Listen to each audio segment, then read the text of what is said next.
Along with the HBO free weekend pass, I watched Fast and Furious 6, Fast 6, whatever you want to call it. I hadn't seen it before, but I've kind of like loosely been keeping up with the franchise.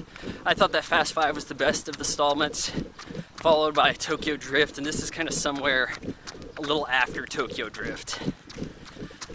So anyways, we got this guy Shaw. He's knocking off convoys or whatever, stealing ships, selling them to the highest bidder in Europe.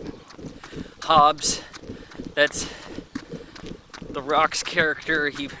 He's with this diplomatic services thing, and he goes and gets Dom's crew in on the whole setup. And the movie actually started with where it let off last time, like we finished the race between Dom and Brian, Paul Walker, Vin Diesel, and Mia's having a baby. But no, we gotta do this job so that we can get diplomatic, or what was it, full pardon, so we can go back to the US and live in a shack. Yeah, I know. So they were actually living it up when they each had like 20 million apiece, but whatever. He gets the whole team back together, sort of. We're missing those two like Colombian guys.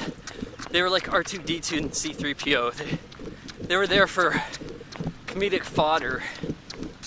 Didn't have much else to do, but that was their role. They're not here. I guess they're not interested in pardons to go to the US. But anyhow, the crew shows up in Europe, goes after this guy Shaw. I think his actor's name is Luke Evans. He's got Letty on his team. Oh, she conveniently has amnesia. During their little first rundown, I think Dom's crew's given M5s, but they're not the ones described by The Rock. Unless I missed something, he's describing the V8 with the turbocharged engine, 506 horsepower. I think these had V10s, 500 horsepower, generation older. But Letty shoots Dom, and it's like, I think she missed on purpose. She knows full well who she is. She's family. We're here to get her. We gotta rescue her. You know, they had some balls killing her before, and then they bring her back. But we knew she was back because of the end of the last movie. So we then run across a situation where The Rock is playing a superhero. He jumps from like atop a bridge on a speeding car and lands below on another car without dying. And this is repeated because Dom has to get his big superhero moment. So he launches himself across a highway to rescue Letty when she falls off of a tank during this big highway chase, which looked very computer. It looked very sterile.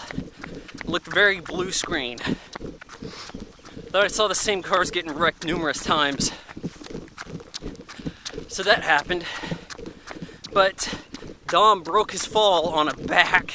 And well, his back broke against a windshield, and that hardly even hurt him at all. How'd you know that was going to be there? I'm like, how did you launch yourself across a highway? How did you time it? Like, this doesn't come down to being good with cars. It doesn't. So they amped that up. The cars featured are eclectic. Like, they're like customized classics. I can't even describe them. Dom is throughout this movie talking about, they still like American muscle. You gotta get your little kid a Challenger.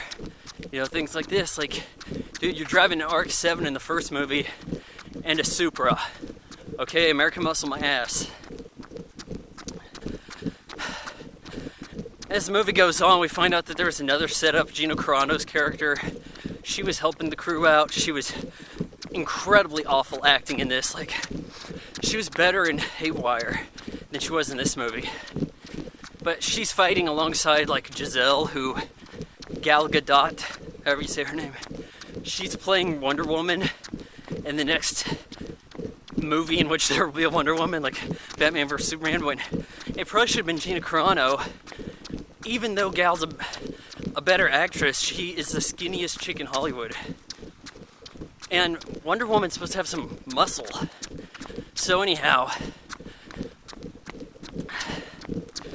Gina turns on them. She's with this Shaw guy, Luke Evans. They head off. They're gonna escape on a plane with this chip. And then this was ridiculous. Like, this runway had to be 50 miles long because they're constantly going down this runway and speeding cars and this jumbo jet. Oh, it was like a C5, whatever, military jet they're going off in. It just struck me as ridiculous. They never ran out of runway until the very end when it was convenient. During all of this, we got people hanging on life and limb, and man, there's people everywhere out here. And we have Giselle. She actually jumps off of a speeding car to shoot a guy and doesn't kill him to try to save Han, because they're essentially together, those two. And she falls to her death. Like, I'm like, well, we didn't see her die, but come on, like, what happened here? I mean, it looked like it'd be pretty rough, but not impossible given what Hobbs and Dom survived. So anyhow, by the end of it, we're like, okay, Shaw's dead. He fell from higher up doing like similar kind of thing as Shaw. We assume Gina Carano's dead. But then we get like rumors that Giselle shot a bit for the next movie. And then Han, everybody, they meet up over at the old house. And Han's there, he's like, yeah, I just gotta go to Tokyo, it's something I gotta do. I'm like, no, you don't. Like, it's only because you died there before in the other films. So then we've got, I'm gonna turn around again, Jesus Christ. So then we have a final scene showing bits from Tokyo Drift. Han being chased, and then we have this Mercedes that plows into him, flips him over, and we learned that it was planned kind of retroactively, of course. And in the Mercedes was